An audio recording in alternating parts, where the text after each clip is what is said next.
The most painful thing for patients after hip replacement surgery may be the swelling and pain in the hip and thigh after surgery.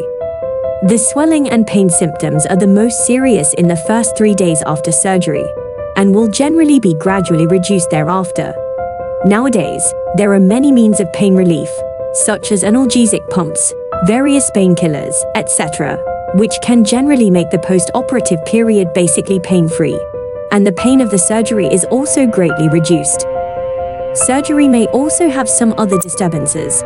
One is the general anesthesia. Tracheal intubation may lead to pharyngeal pain, dryness, discomfort, generally 3 to 7 days later. With the recovery of tracheal injury, the symptoms will gradually disappear. Second is a long period of post-operative bedridden will cause discomfort.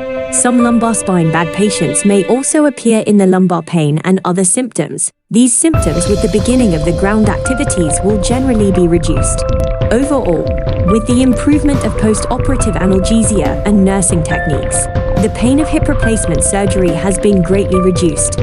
However, the surgery cannot be completely painless, and the post-operative rehabilitation process is a relatively long process. Not only should the patient have strong enough perseverance, but also the family should actively cooperate and be prepared for a long battle.